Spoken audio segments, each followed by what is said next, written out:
Hi, I'm Daniel, an 8-year prop trader helping beginners learn to trade. I run a community called Trading Lab for FX traders.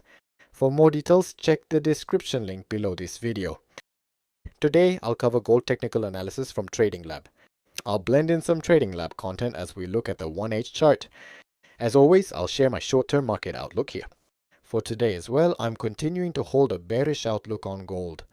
My bearish view is based on the reasons I shared with everyone, as usual. Starting with the Tokyo session, gold printed a large bearish candle yesterday. That bearish daily candle closed and confirmed that was the key Tokyo session scenario yesterday. Bulls who went long in the upper wick zone are now trapped. Those trapped bulls are likely holding losing positions right now. So if price breaks below that low, stop losses will trigger. So the Tokyo session setup tends to favor downside moves. And that downside follow-through scenario played out. And the downside move played out exactly as Daniel called it. A large bearish candle has now confirmed the move. Is this large bearish candle confirming a downward direction for gold?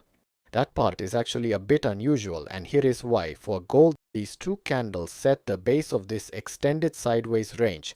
This prolonged sideways range had been holding for quite some time, so the breakout naturally drove a strong downward move. But yesterday's large bearish candle was no small thing, so the momentum here isn't looking very strong right now, since it's still smaller than that big bearish candle, a full range breakout.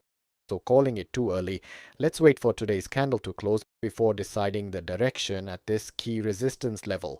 First, the bearish scenario. After testing this high, a bearish candle, naturally, traders who went long along the way will be stopped out. This could trigger another sharp move down, making it easier to drop. Meanwhile, the 50% of yesterday's bearish candle, if a bullish candle closes above that level, then naturally it would return to this horizontal range once more.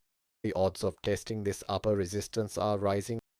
We may need to switch our market bias here, so that covers the cooling phase. And as for the 1-hour bias going forward, I'd like to share some points from the previous day's Trading Lab members. I'll walk through some of the key points shared with members. This analysis is exclusive content for Trading Lab members. Please keep that in mind as we cover today's key points. First, let's look at the horizontal trading range formed during the Tokyo session. The breakout happened here, not at that earlier point. So this horizontal range was already in play at yesterday's stream, marked by this red line. After a downside breakout, we saw a pullback, then re-entry. We were discussing a situation where price wants to move lower, so we set our bias to bearish, but now let's talk about flipping it. What price action should we watch to flip that bias? If this pullback is denied, the next move could fully close that gap candle. If it becomes a rejection, price returns to this horizontal range. So there's a real chance price climbs back up to the upper resistance and breaks out. So we naturally need to consider a bullish trend reversal too. So I'll give a detailed breakdown of exactly where to switch bias. And if price continues bearish, we're watching for a downside breakout from this range. How far price could drop depends on this horizontal range. I shared 4,127 as the measured move target low in Trading Lab yesterday. I also covered that in Trading Lab, plus a recap of recent market moves. We had a strong upward trend forming recently, but around this level things started to shift. I did mention this reversal potential to Trading Lab members. So why did the trend actually reverse into a downtrend here? How to anticipate a trend reversal during a strong uptrend? I'll walk you through a detailed breakdown of the previous day's market action. Here's how price moved within this sideways range pullback. The breakdown to the downside then confirmed and extended further. There was a brief pullback, but price followed the classic theory. We confirmed the resistance to support flip again, then price dropped sharply.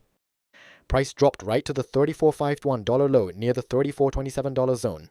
We can see price testing a reversal right where those lows overlap perfectly. At this point, let me also walk you through the current downside range from the high. From the recent high down to this target low, that's about $45 in just 6 hours. That's roughly 459 pips of downside, fully in line with the scenario we had mapped out. Today's Trading Lab exclusive content covers this market development. Today we cover the outlook and key trend shift levels for later today. After intervention moves, gold is naturally tied to dollar action. Charts are choppy, so stay sharp on shifting your bias. So keep a firm directional bias as you manage your trades. I'll walk you through the post-move setup and key bias shift points. Yesterday's price action did follow the scenario, though the path had big swings. Some beginners found those pullbacks tricky to trade today. So let me review yesterday's gold market. As always, gold remains bearish today, continuing our downward view. That wraps up today's stream.